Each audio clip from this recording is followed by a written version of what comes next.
The Oxford English Dictionary recently inserted a new definition for the word snowflake. Quote, overly sensitive or offended person. It should have added, PC zealots determined to silence debate and close minds. Why is it these snowflakes think they can intimidate and abuse people with differing views, yet still see themselves as enlightened liberals showing the rest of us ignorant morons the way? Barely a week goes by without them demanding that people and organisations change the way they operate because they've decided it's offensive. Jacob Rees-Mogg, speaking at a students' rally, was offensive, apparently, so they attacked him and called him a Nazi. You want a sensible discussion on immigration or gender? The snowflakes slate you as a bigot. Not a day goes by without campuses shutting down free speech, not understanding that words won't hurt them. And this isn't just students. These snowflakes dress up their raving intolerance as tolerance, believing they have a monopoly on morality.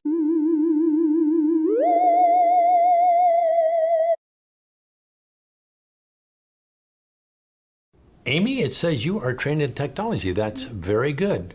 Are you adept at Excel? No. PowerPoint? No. Publisher? Not really. Exactly in what area of technology are you proficient? Snapchat, Pinterest, Instagram, Vine, Twitter. You know, the big ones. I'm surprised you didn't say Facebook.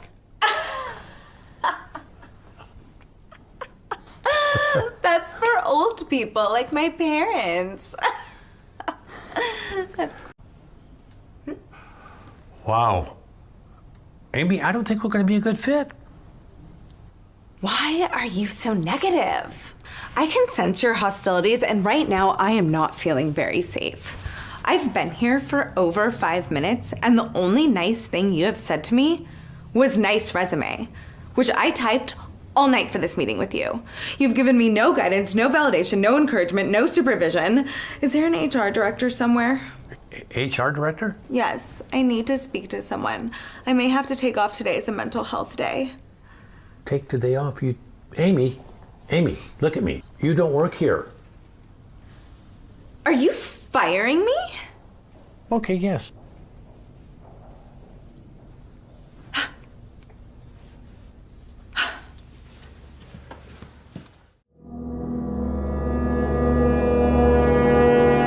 Which gets us into the snowflake. Oh. You hadn't used that word 2 years ago. No, I didn't. What's a snowflake? A snowflake is a kid, a guy or gal, mostly guys that melt under pressure. As opposed to what they tell me. You know, God, every snowflake is different, Mr. P. You know, there's not one snowflake that's the same as the other. The trillions and trillions and trillions. I said, yes, that's correct. That's correct. And he says, and so we deserve to be here just like, no, that's not correct. In your opinion, snowflakes melt under pressure.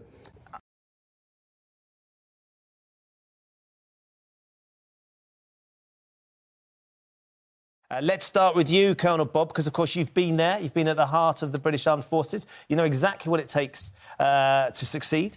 Are these the sort of people you want to appeal to? Look, the Army requires all sorts of people, not just these sort of hard types that seem to be the perfect, image. It wants all sorts of people. For example, right now, we've got a real problem of cyber warfare. We want people that can game. We want people that may not be able to run really fast, but have got it here, that can actually sort out and stop people attacking this country by cyber warfare. Some of these people are people who actually use a PS4 really well, like my 15-year-old boy who can't seem to get off it. Tom, isn't that a point, that it's a changing world, you need a changing army to suit it? And in those original World War I posters, when they said your country needs you, it didn't ask for specific type. It did whatever you've got, bring it forward. No, I think that's right. But in terms of trying to appeal to millennials and to Generation Z, as they're called, I'm just not sure these ads are really going to work. First of all, because, young people identify as all kinds of things these days. One thing they don't identify as is a snowflake. It's generally seen as a negative term. I think, if anything, it's going to put off the sort of people it's aimed at. But secondly, I think that the Army, to people of all kinds, tended to appeal to certain values of courage and of valour and a sense of... It still does, and of self-improvement. Just because you're actually on PS4 doesn't mean you haven't got courage. Just because you're actually self-obsessed doesn't mean you haven't got courage. I think what Tom's saying is